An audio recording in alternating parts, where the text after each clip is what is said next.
प्रभु महावीर भगवान तेरा सबसे ऊंचा ज्ञान। प्रभु महावीर भगवान तेरा सबसे ऊंचा ज्ञान। हो जन जन का कल्याण, हो जन जन का कल्याण तेरा सबसे ऊंचा ज्ञान।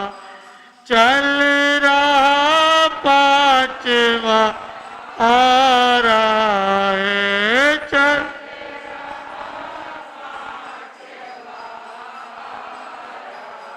यह शासन काल तुम्हारा है, यह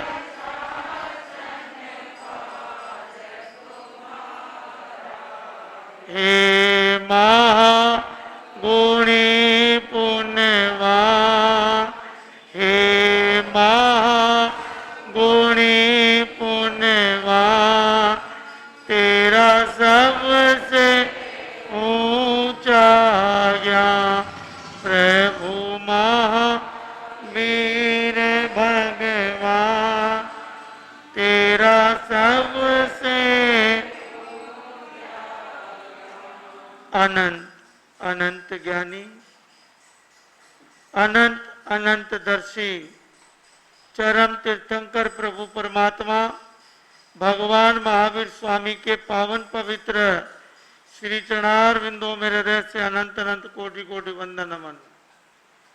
जन जन की आस्था के केंद्र प्रातः स्मरणीय जगत वल्लभ जैन दिवाकर प्रसिद्ध वक्ता पंडित मुनि परम पूज्य गुरुदेव श्री चौथ मलजी महाराज साहब के पावन पवित्र श्री चरणार बिंदुओं में हृदय से अनंत अनंत कोटि कोटि वंदन नमन। मम आराध्य मम गुरुदेव मेरी अनन्य आस्था के केंद्र महामहिम उपाध्याय भगवान पूज्य गुरुदेव श्री मूलचंद जी महाराज साहब के पावन पवित्र श्री चरणार बिंदुओं में हृदय से अनंत अनंत कोटि कोटि वंदन। अत्रस्त विराजित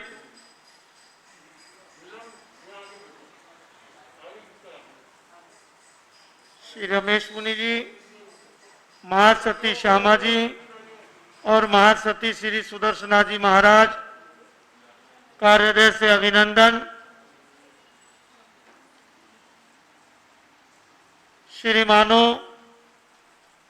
वीतरागवाणी के माध्यम से आपके समक्ष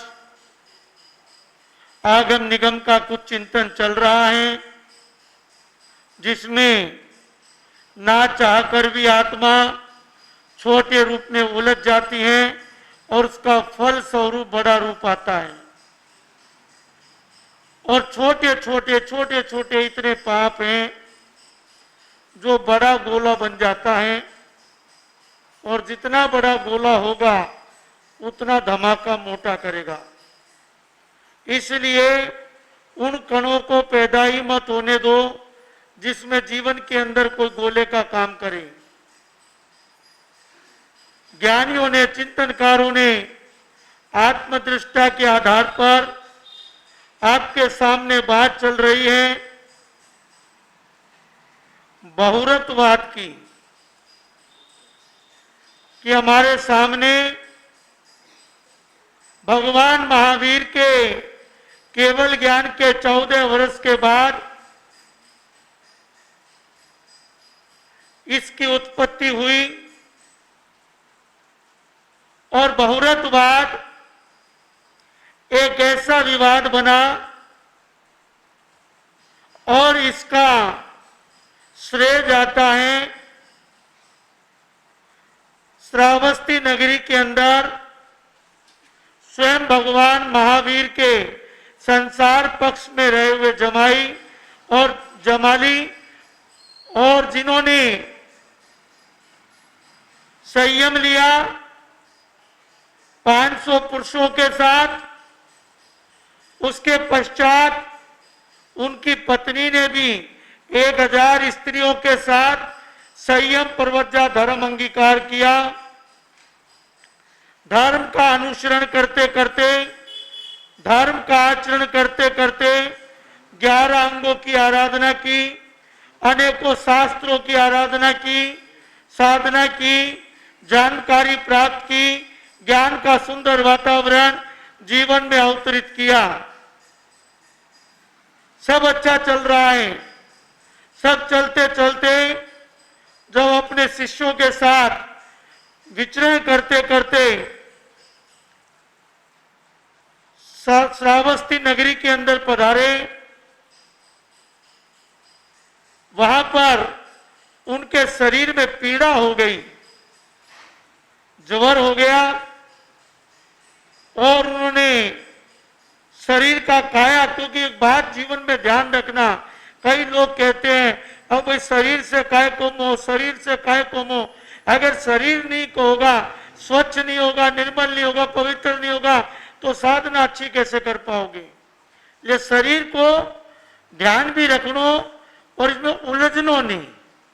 ऐसा नहीं रोज उठे सवेरे इसको मल मल के साफ करना, बस शरीर के श्रृंगार में लगे रहते हैं, शरीर की देखरेख में लगे रहते हैं। शरीर की रक्षा करना, शरीर की सुरक्षा करना यह आपका धर्म है, पर इसमें उलझना यह उचित कार्य नहीं है। उलझने से भगवान ने मना किया है, पर यह नहीं कहा कि तुम इसकी रक्षा मत करो। रक्षा तो करनी है। ऐसा कोई खान पान नहीं ग्रहण करना जिससे जीवन के अंदर कोई रोग उत्पन्न हो जाए। ऐसा भी नहीं रखना जिससे साधना नहीं कर पाओ, क्योंकि साधना करने के लिए शरीर को स्वच्छ रखना बहुत जरूरी है। अगर किसी प्रकार का कोई भी ऐसा वातावरण जीवन में शरीर के साथ जुड़ा हुआ है जिससे कि आपको दोष आ रहा है, और ऐसे में आप शास्त्रों का अध्ययन नहीं कर सकते हो, ध्यान रखना। आजकल एक प्रवृत्ति चल गई है कि मैं जितने मैले कपड़े पहनूंगा उतना अच्छा लगूंगा, क्योंकि आजकल साधु ज्ञान की तरफ नहीं बढ़ के आजकल एक दूसरे को प्रभावितता की तरफ बढ़ रहा है, और हम लोग भी बड़े समझदार हैं, जल्दी प्रभावित हो जाते हैं। नहीं हो जाते। किसी का पिताजी ज्यादा कमाता हो और अपना पिताजी कम कमाता हो, तो क्या उसको दूसरे को पिताजी कह दोगे क्या? क्यों? बोलो ना।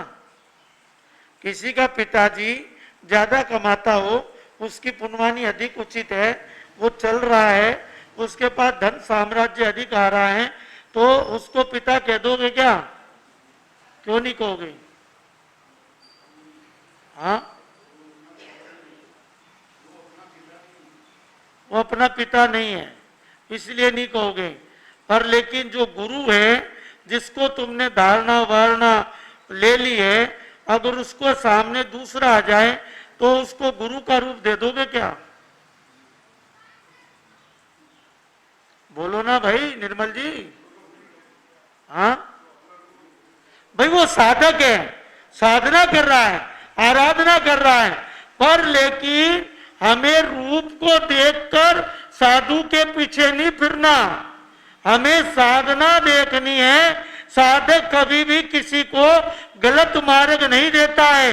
जो साधु जिसको भी गलत मार्ग देता है, उस साधु को उस रूप में कहा गया है कि वो खुद भी डूबेगा और जो उसके साथ आएगा उसको भी ले डूबेगा। कहते मैले कपड़े पहनो।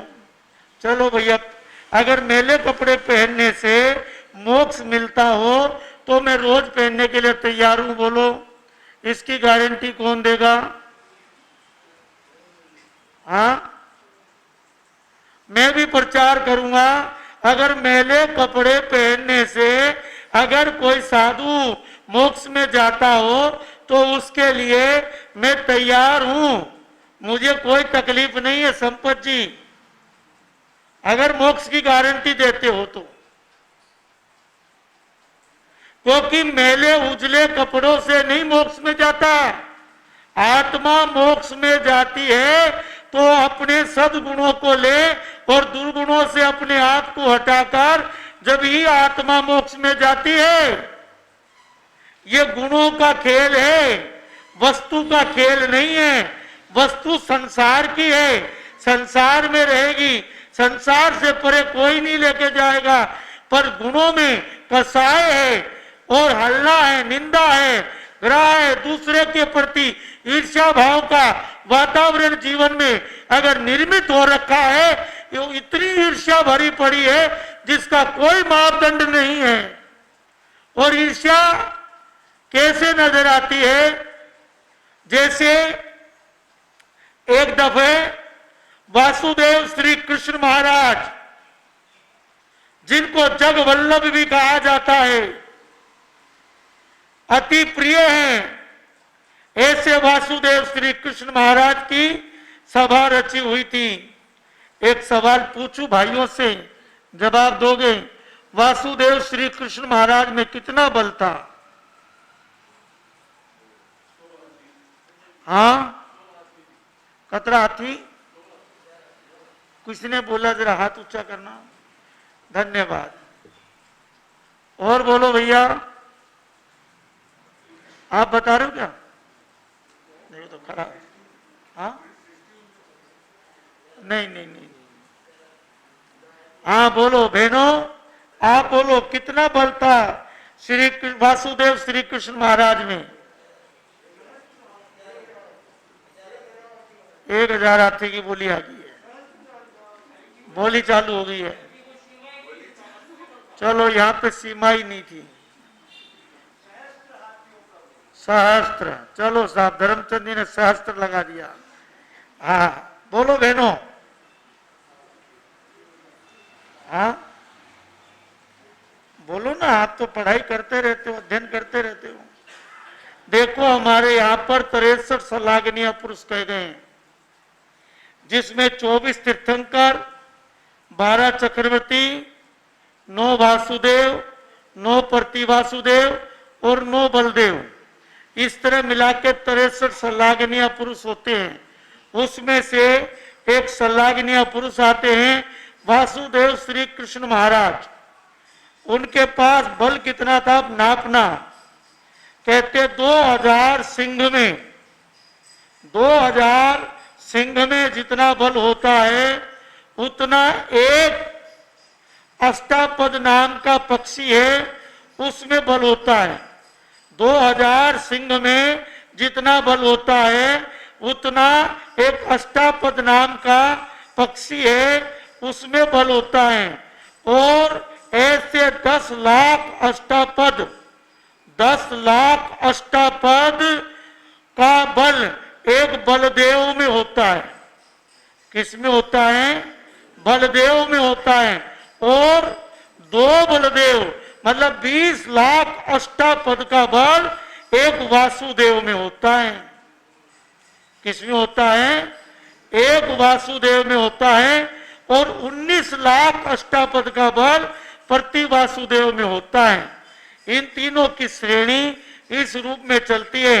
और 40 लाख अष्टापद का बल एक चक्रवर्ती सम्राट में होता है। इस प्रकार से इस बल का मापदंड शास्त्रों में आया है। तो उनमें कम से कम इतना तो मान के चले कि 20 लाख अष्टापद का बल वासुदेव श्री कृष्ण महाराज के अंदर है। अब वो बल कैसे नापा जाए? एक बात ध्यान रखना, छोटी सी बात पूछता हूं, आप मेरी बात का बुरा ना मानना। मैं तो हास्य में थोड़ा सा कर लेता हूं आपसे चर्चा, मेरा भी ज्ञान स्पष्ट हो जाए। बल कैसे गिना जाता है? बल शरीर में कहां होता है? हाँ भाई निर्मल जी, बल कहां होता है? एक व्यक्ति को कहा कि भाई इसमें इतना बल है, वो व्यक्ति घर पे कांटे पे गया, कांटे पे खड़ा हो गया और वजन करने लगा कि मेरा बल कितना है। ये बल नहीं है, ये वजन है। शरीर के इस हाड़ पंजर का बल है, उस बल की बात नहीं कर रहे हम लोग, उस आत्म बल की बात कर रहे हैं कि इनका आत्म बल कितना मजबूत था। तो उनका आत्म बल इतना अखंड था कि कोई भी व्यक्ति, और ताकत कितनी थी। हमारे गुरुदेव ने लिखा, मैंने एक दिन पहले कहा था, रामचंद्र जी की बात कही थी, आज उसी भजन के माध्यम से वासुदेव श्री कृष्ण महाराज के लिए उपाध्याय श्री मूलचंद जी महाराज ने क्या लिखा है। समय बलवान है, किसको ये ज्ञान है, क्या ये रंग लाएगा। समय बलवान है, किसको ये ज्ञान है, क्या ये रंग लाएगा। युद्ध 363 हरि जी किया, दाव दुश्मन को उनने कभी ना दिया। थी उन्हें क्या खबर, सर चरण मार कर जरद भग जाएगा। समय बलवान है, किसको ये ज्ञान है, क्या ये रंग लाएगा। गुरुदेव उपाध्याय श्री मूलचंद जी महाराज ने लिखा, युद्ध 363, एक युद्ध नहीं, 2 युद्ध नहीं, 3 युद्ध नहीं, 363 युद्ध किया। पर ऐसी कोई माने लाल नहीं जला जो उनके सामने युद्ध के लिए टिक सके।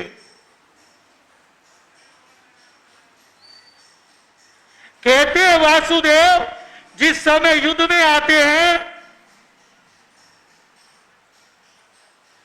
10 लाख फौजें तो यूं ही उड़ जाती हैं। जब वासुदेव श्री कृष्ण महाराज युद्ध में आते हैं 10 लाख फौजें तो यूं ही धराशायी हो जाती हैं। अस्त्र शस्त्र की तो बात ही छोड़ दो। अभी तो इतने प्रभावशाली, इतने व्यक्तित्व के धनी, और उन वासुदेव श्री कृष्ण महाराज की सभा रच रही है, सभा सजी हुई है। एक तरफ कौरव बैठे, पांडव बैठे, अनेकों राजा महाराज, दिग्पाल वहां बैठे हैं। इतनी जबरदस्त सभा सुनी बैठी हुई है। उस सभा का नजारा देखने वाले भी उस सभा को देखते होंगे कि यह सभा कितनी आनंदकारी है। उस सभा में वासुदेव श्री कृष्ण महाराज ने दुर्योधन को कहा, हे दुर्योधन, यहां कितने व्यक्तियों के सद्गुण हैं, जरा काउंटिंग करके ला। किसको कहा? दुर्योधन को। वासुदेव श्री कृष्ण महाराज ने कहा कि हे दुर्योधन, जाकर इनके काउंटिंग करके ला, यहां कितने व्यक्ति गुणी बैठे हैं। गया, सबको देखा, आके बोला, बोले भगवान एक बात कहूं। बोले क्या? एक भी गुणी को नहीं, सारा ऐसा है। हनी में यो माजनो खराब है, का यो माजना खराब है, में यो वही को सारे के अवगुण गिरा दिए, और इतने अवगुण गिरा दिए कि वासुदेव श्री कृष्ण महाराज भी सुन के कान बंद करवा लग गया। फिर उन्होंने कहा युधिष्ठिर को कि भाई एक काम कर, इस सभा में ये देख के आ कितने दुर्गुणी बैठे हैं। क्या कहा? इस सभा में कितने दुर्गुणी बैठे हैं। अब युधिष्ठिर जी भी गए, वो भी चेक करके आए। बोले यहां पे एक भी दुर्गुणी को नहीं, इसमें ये गुण है, इसमें ये गुण है, इसमें ये गुण है, इसमें ये गुण है। और हम इस बात को देख लें, जब भगवान अरिष्ट नेमि की पावंदे दर्शनों के लिए वासुदेव श्री कृष्ण महाराज पधार रहे थे, उस समय रास्ते में एक उन्होंने मरी हुई चौबग्गा प्राणी कुतिया को देखा, और उसके देखा वातावरण सड़ रही है, गल रही है, पड़ी है, लोग नाक मूछ रहे, कोई कुछ कर रहा, कोई पट्टा बांध रहा, कोई गिलानी भाव से निकल रहे। लेकिन वासुदेव श्री कृष्ण महाराज ने क्या कहा, देखो इस कुत्ती में भले ही कुछ भी हो, पर इसकी दांतों की बत्तीस इतनी अच्छी है, कितनी सुंदर चमक रही है।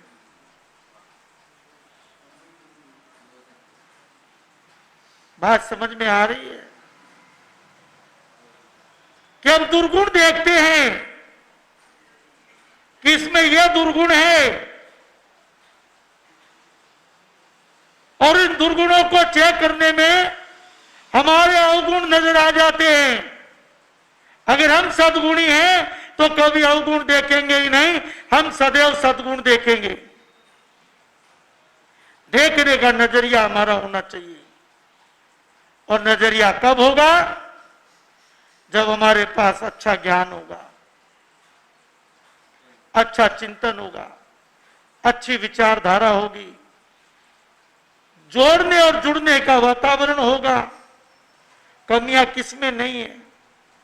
जब तक जीव संसार में है उसमें सब में कमी, किसमें कमी नहीं है?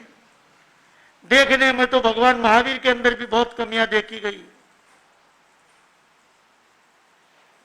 और इन दुर्गुणों में, देखने में, चिंतन में जब बहुरतवाद के अंदर चलते हैं तो वहां पर क्या हुआ? वो जमाली था, जमाली, जो उनका संसार पक्ष में जमाई राज भी था और शिष्य भी बना, और वह शिष्य 500 मुनिवरों के साथ विचरण करते करते श्रावस्ती नगरी पधारा, और वहां तबीयत खराब हो गई, असहायता महसूस होने लगी, और शिष्य को कहा मैं थोड़ी देर विश्राम करना चाहता हूं, मेरा आसन लगा दो। कुछ देर बाद बोले शिष्य से, आसन लग गया क्या? बोले लग गया। और वो वहां पर पहुंचे, देखा आसन तो अभी लगाने लग रहे हैं। उन्होंने कहा कि कुछ ना कुछ तो गलती हो रही है शास्त्र के अंदर। क्रियामाणे एक शब्द आता है, क्रियामाणे। बोले अभी हुआ नहीं, फिर भी हमने कह दिया क्रियामाणे हो गया है। क्या भगवान को यह मिथ्या पुरूपणा बोलनी चाहिए? भगवान की वाणी में संशय किया, शंका की, कंका की। कई लोग कहते चमत्कार हो जाते हैं। चमत्कार कब होते हैं? जब आस्था मजबूत होती है। जहां आस्था कमजोर होती है वहां कुछ भी नहीं होता। और उन्होंने भगवान के प्रति इतना तक कह दिया, भगवान की वाणी में मिथ्यात्व है, भगवान को अपनी वाणी सुधारनी चाहिए और ये गलत है। और उन्होंने कहा चल माने, चलिए, मैं चल रहा हूं। चलिए और चल माने में क्या फर्क है बताओ? चल रहा हूं। और इधर उधर माने, उधरिता, और इधर निज माने, निज में, ये तीन शब्द आते हैं। इन तीन शब्दों में क्रिया माने के आधार पर उन्होंने शास्त्र के अंदर परिवर्तन कर दिया। और परिवर्तन करते ही कुछ संतों ने कहा ये आप उचित नहीं कर रहे हो। वो बोले कि नहीं, कुछ ने कहा उचित, अब क्या करें, क्योंकि कई होते चापलूस, जैसा का वो वशा बजा लिया। कुछ होते हैं नहीं भाई ये बात गलत है, हम तुम्हारा इसमें सहयोग नहीं करेंगे। तो वहां दो तीन फाड़ हो गई, इधर से इधर हो गए, कुछ इधर हो गए, कुछ उधर हो गए, क्योंकि गलत बात का समर्थन करने वाला भी गलत होता है। इसी प्रकार वहां पर बहुरतवाद खड़ा हुआ, जिसमें बहुरतवाद हुआ क्रिया माने। एक शब्द आता है, क्रिया के ऊपर उठा और इसमें शास्त्र में परिवर्तन हुआ और वो अलग से विचरने लगे। तो यहाँ पर ज्ञानी की साधना की गई। इस प्रकार से उन्हें जहाँ मोक्ष की यात्रा होनी थी देवलोक तक ही संतोष करना पड़ा। ज्ञानी जन कहते हैं हम बहुत कुछ कर जाते हैं, अब हमारे सामने इधर हमारा एक चरित्र चल रहा है कर्म प्रवृत्ति के ऊपर, कि व्यक्ति करते वक्त नहीं सोचता है कि ये छोटा है या मोटा है या बड़ा है या कैसा है। कर्म कर्म होता है, कर्म का कोई छोटा नहीं, कर्म का कोई मोटा नहीं, भुगतान तो उसका बराबर देना पड़ेगा। कर्म दो प्रकार के होते हैं, एक तो जैसे रेत लगा कपड़े झाड़ दिए, रेत झड़ गया कपड़े साफ, ऐसे होते जो जल्दी झड़ जाते हैं।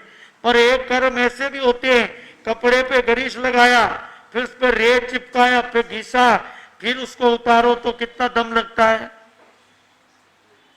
हाँ, नहीं उतरे। ऐसे कर्म भी होते हैं, निकाचित कर्म। क्या बोलते हैं उनको? निकाचित कर्म। इन कर्मों की बड़ी उल्टी प्रवृत्ति है। आप लोग कह देते हो उसने मेरा ये कर दिया, उसने ये कर दिया, इसने ये कर दिया, उसने वो कर दिया।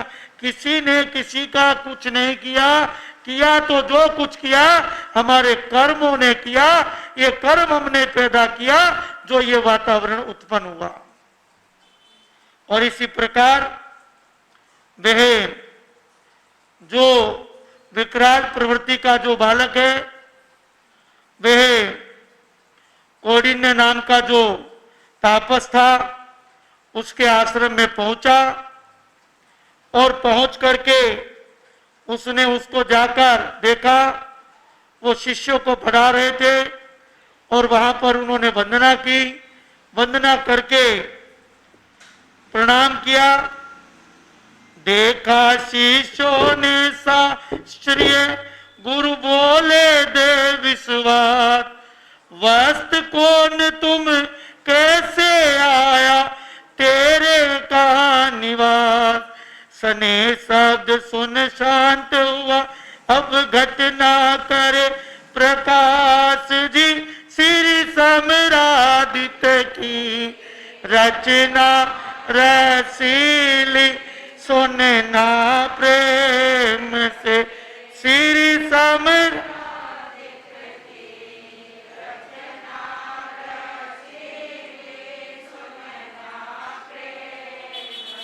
उधर शिष्य जो बैठे थे वहां पर पढ़ने वाले विद्यार्थी थे, उनका रूप स्वरूप देख करके बोले कहां से आ गया नमूना। तो उसका रूप स्वरूप ऐसा था।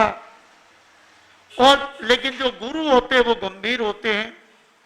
उन्होंने उनका प्रणाम लिया और विश्वास देते हुए बोले कि भाई आप कौन हो, कहाँ के हो, क्या नाम है, कैसे आना हुआ, क्या बात है, ये सब कह रहे।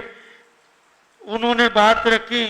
शीत प्रतिष्ठित नगर एक रमणीक पूर्ण चंद्र नरनाथ, है पटरानी कुमोदनी के एक हुआ अंगजीत। युवराज पद सुशोभित गुणसेन नाम व्याख्यात जी। श्री समरादित्य की रचना रसीली, सुनना श्री समरा।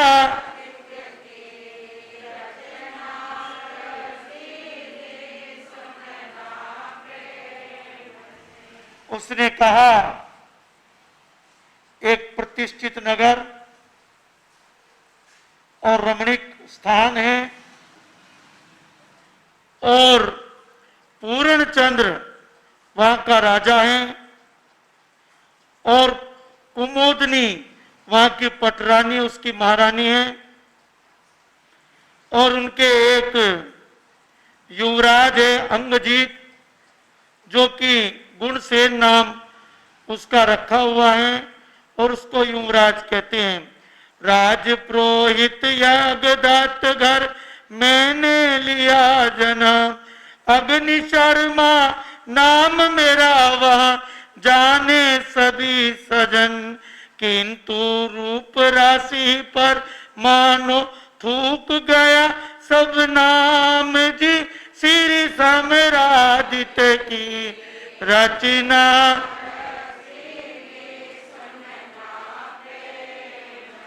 श्री समरादित्य की रचना।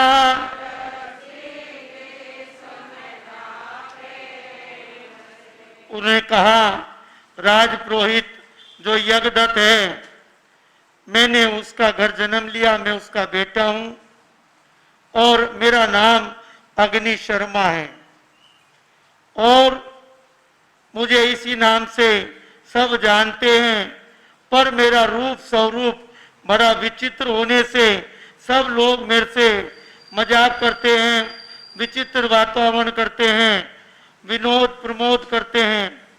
कौतुक प्रिय विनोदी पूरा नृप नंदन गुण से, इस कुरूपता पर प्रसन्न हो बुला लगायु के। खाओ पियो मौज मनाओ रहो पास दिन रहने जी। श्री समरादित्य की रचना,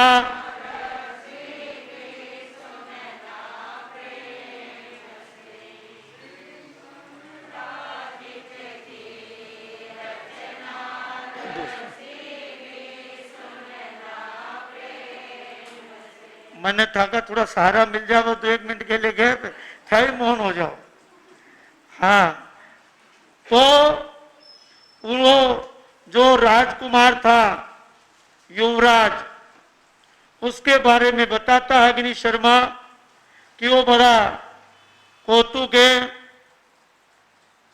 और गुणसेन नृप का जो पुत्र है वो मुझे अपने पास बुलाता, खिलाता पिलाता, मौज मनाओ सब करता और देता था अनोर वस्त्र युवराज सने जलसी।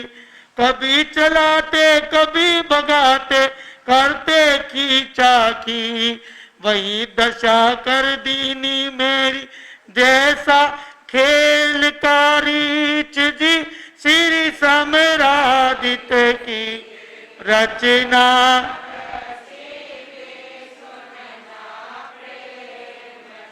श्री समरादित्य की रचना।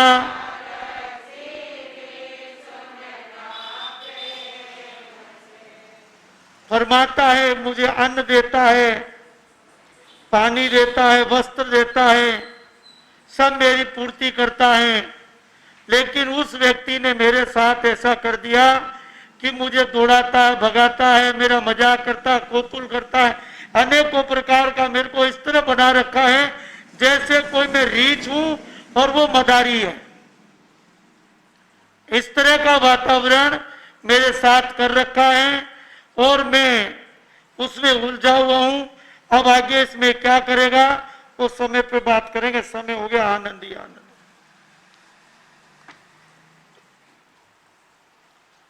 निर्मला सामायिक नहीं करी भाई।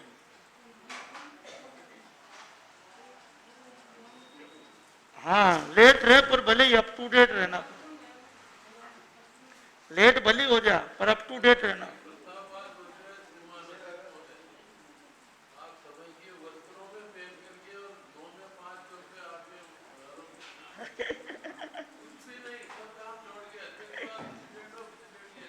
वाह,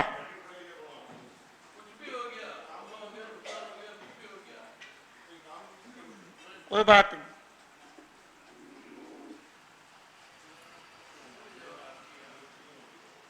अरे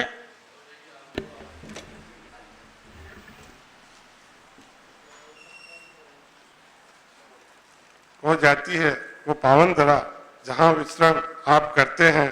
धरती भी हो जाती है शीतल जहाँ चरण गुरु के पड़ते हैं, जहाँ चरण गुरु के पड़ते हैं। समर भगवान महावीर स्वामी के चरण सरोजों में हृदय की असीम आस्था के साथ अनंत अनंत वंदन करने के पश्चात होठ तपस्वी पूज्य गुरुदेव हेमचंद जी महाराज साहब को वंदना नमन जगत वल्लभ चौथबल जी महाराज साहब को वंदन नमन। भारत को किला राजस्थान प्रवर्तनी सदगुरुवर्या 1007 गैस कौर जी महाराज साहब को वंदन नमन। समर सूर्य उपाध्याय भगवान मूल मुंडी महाराज साहब को वंदन नमन। पाठ पर विराजित दिवाकर के दीवाने पंडित रत्न उप प्रवर्तक राकेश मुनि जी महाराज साहब को वंदन नमन। रमेश मुनि जी महाराज साहब माँ सत्य जी महाराज साहब को वंदन नमन करने के पश्चात उपस्थित धर्म प्रेमी बंधुओं, माता और बहनों, बाहर से पधारने वाले सभी महानुभावों का वर्धमान स्थानवासी जैन सावक संघ आपका हार्दिक स्वागत अभिनंदन करते हैं। बाहर से पधारने वालों की गौतम प्रसादी की व्यवस्था यश सुंदर स्वाध्याय भवन में रखी गई है। सभी स्वामी वात्सल्य का लाभ लें और संघ को अनुग्रहित करें। आज की धर्म सभा में तेले तप के जो चल रहा तेला तप में तेले के प्रत्याख्यान के लिए गुरुदेव से निवेदन करता हूँ, तेले के प्रत्याख्यान कराएं। आज 2 में 1 मिला के 3 अठम बत्तम दिन का तिव्यार रात का चिव्यार सहस्रागणम महत्रागणम साही महत्रागणम त्याग तस बनते पड़िक मामी निंदा मिगरिया बोस्त्रे तपस्या करने वालों को, आगे के भाव रखने वालों को। आज 2 उपवास आज किसका है? दीन बंधु जी सोनी। वाह भैया। 1 में 1 मिला के 2 छठम बत्तम दिन का तिव्य रात का चौव्यार सहस्रागणम महत्रागणम स्वयं यात्रागणम त्याग तस बनते पड़िक मामी निंदा गिरे बोस्त्रे तपस्या करने वालों को, आगे के भाव रखने वालों को। कल एक ने और किया था ना उपवास, हाँ पालना कर लिया। अच्छा। आज का आइन बिल, आज का आईमेल, आज आईमेल किसका है? सुलेखा जी पकड़ना का। अच्छा आगे आगे आगे। अरे आगे महाराज साहब आगे महाराज साहब आ गया। हाँ रस परित्याग विगे विजयनम का पचकान तस बनते पड़िक मामी निंदा वो स्त्रे तपस्या करने वालों को, आगे के भाव रखने वालों को। आज का उपवास, आज उपवास कौन का है? राधा भाई उपवास है, तेला करेगी। हाँ देखो राधा कृष्ण कन्हैया ने भी हंस रहा कर रहा है कि राधा जी तेला करेगी। दिन का तिव्या रात का चौव्या सहस्रागणम महत्रागणम सही महत्रागण त्याग तस बनते पड़िक मामी निंदा गिरे बोस्त्रे तपस्या करने वालों को। आज को एक सुनो, आज का धर्मचंद जी, हाँ वाह भाई जी, एक टाइम उपरांत गाँव को त्याग तत् बनते पड़िक मामी निंदा गिरे बोस्त्रे तेले तप के तपस्या के सम्मान के लिए मैं किरण जी रुलेचा, ममता जी दुपिया और निशा जी डांगे से निवेदन करता हूँ पधारे और तपस्या का बहुमान करें।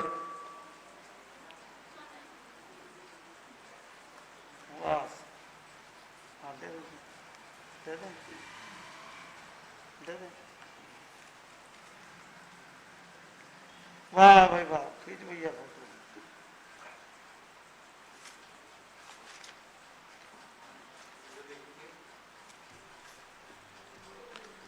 तपस्या करने वालों को, आगे के भाव रखने वालों को। और कोई तपस्या? बोलिए भगवान महावीर स्वामी की। आज की प्रभावना प्रकाश चंद जी साहब, गजेंद्र कुमार साहब पोगड़े की तरफ से रखी गई है, जो सभी प्रभावना लेकर पधारे। कहानी बेलड़ी दया सुखानी का अनंत जीवे मुख दे गया दया तनो परवान। इंसा दुख की बेलड़ी इंसा दुख की खान जीवे नर के गया इंसा तनो परवान। जैसी सुनो वैसी करो तो पहुँचो निर्वाण। अन के हृदय राख जो माने सुनो जो बखान। वंदना।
आज 8वां तीर्थंकर के नाम की माला फेरनी और मिठाई में घेवर नहीं खाना है ना। अभी मौसम भी नहीं आया, चलो घेवर नहीं, चलो घेवर छोड़ दो, आज मालपुआ नहीं खाना। हाँ, सीजनेबल बात करा, आज किसी ने मालपुआ नहीं खाना और सब्जी में भिंडी की सब्जी नहीं खानी। हाँ, त्याग पचकान तस बनते पड़िमामी निंदामी गरियामी वोस्त्रे वोस्त्रे। श्री श्री गुरुदेव की आज्ञा से नमो रेंतानम, नमो सिद्धानम, नमो आयरियानम, नमो वज्रानम, नमो लोसर सावनम, ऐशो पंच नमो कारो सब पापनाशनो, मंगलानम च सब सिंह पड़मम हवि मंगलम। श्री श्री गुरुदेव की आज्ञा श्री श्री चतारि मंगलम, हरियंता मंगलम, सिद्धा मंगलम, सह मंगलम, केलिपन धम मंगलम, चतार लोक माता लोक मा, सिद्धा लोक मा, सह लोक मा, केलिपन धम लोक मा, चतार शरण पहुंचा सिद्धे जादू गण मंगल करना और न शरणा को जो भव प्राणी आदरे अक्षय अमरपद होए। बोल भगवान महावीर स्वामी की जय। जगत वल्लभ जैन दिवाकर गुरुदेव श्री चौथमल महाराज साहब की जय। और तपस्वी श्री वेणी चंद जी महाराज साहब की जय। महामहिम उपाध्याय भगवान पूज्य गुरुदेव श्री मूलचंद जी महाराज साहब की जय। वर्तमान आचार्य श्री डॉक्टर शिव मुनि जी महाराज साहब की जय। देवार सिंह महासती श्री जशकवर जी महाराज साहब की जय। सभी संत निग्रंथ मुनिराज की जय। आज के आनंद की जय। जैन धर्म की जय। श्रवण संघ की जय। आनंद ही आनंद हो। अरे भूल गया, चार भुजा नाथ की। उप प्रवर्तक श्री राकेश मुनि जी महाराज साहब की जय। जिनेन्द्र साहब।